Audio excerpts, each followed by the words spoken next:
First up, the amazing story of Mark Pollock. Now imagine this, you've just started Trinity, you're an accomplished sportsman, and one day you wake up and you're completely blind. Joe Scott went to meet Mark.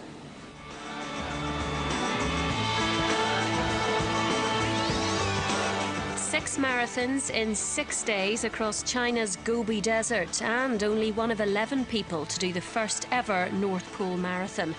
Quite an achievement for any athlete, but particularly impressive when you can't see.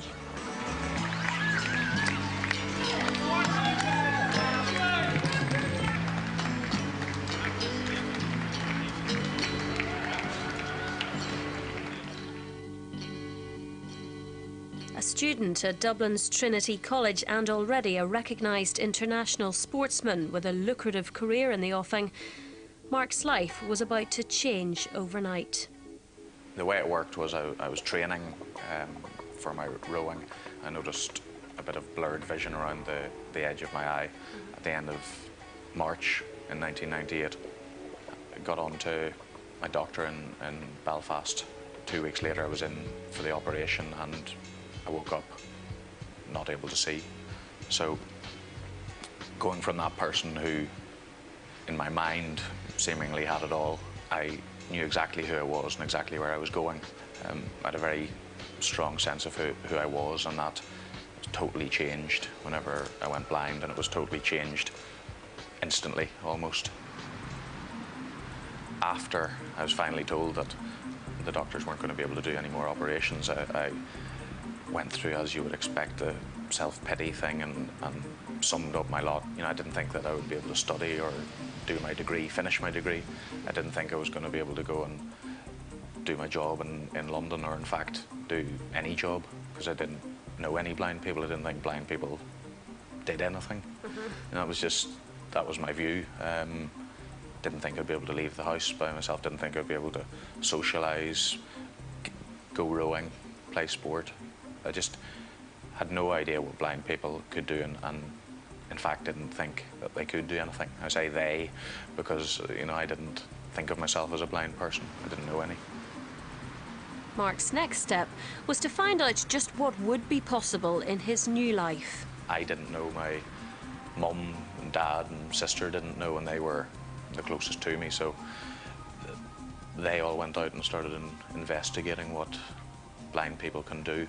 My mum in particular at that time, I remember she got in contact with the guide dogs and the Royal National Institute for the Blind, and I found out about a computer that talks back to you, and that was I think the key piece for me, not really the white stick or even the guide dog, which I have. It was the computer that I saw would allow me to operate in a normal world, in a normal job.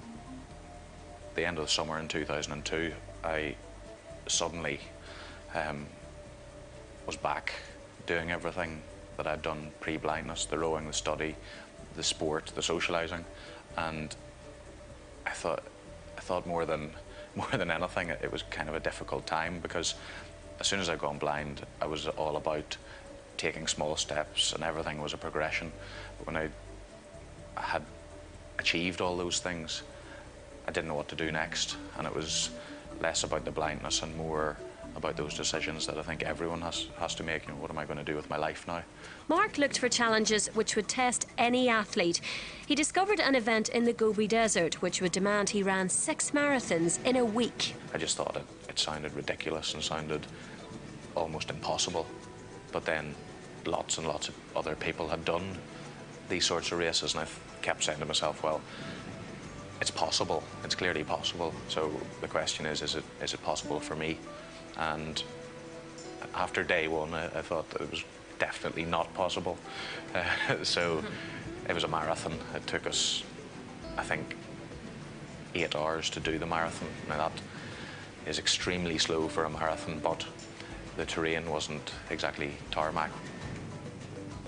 I had a friend of mine called Nick Wolfe who guided me, and the thing was, he had to say, for the whole 6 marathons on the rock, and on we were going across rivers, grassland, along the side of cliffs, There was even snow and ice in the desert, up sand dunes. There was like absolutely everything. And for the whole week, he had to say, not only did he have to deal with it in his own way, but he had to tell me literally every step of the way. Boulder on your left, stone on your right, crack on the left, you know, just every step of the way. Finishing the marathon was a milestone for Mark, and it assisted him in his new career as a highly sought-after motivational speaker. Deciding to do that was fantastic, just from a challenge point of view, but as it happened, I met lots of people who could then help me in my business.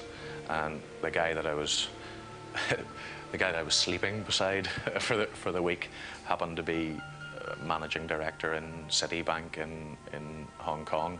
So after the event, then I was brought over to Hong Kong to do a session with people in different investment banks. I went over to Bangkok to do an event, and that all came from simply deciding to do the Gobi Desert. I suppose I view my blindness now as an inconvenience rather than the life-stopping disability that I thought it was going to be. And I'm not going to stand up here and recommend blindness as an option now. It's not great. But an inconvenience, that's what it is. Nothing more. Mark's next adventure took him from the desert heat to the first ever North Pole Marathon. So what lessons has he learnt?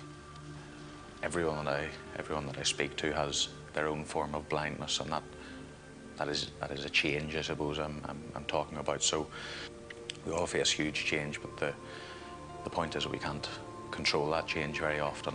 And what I try to emphasize is that it's not about the change, it's about how we respond to that change. Back then I didn't think I was going to leave my house again. And now I've just travelled back from Hong Kong by myself.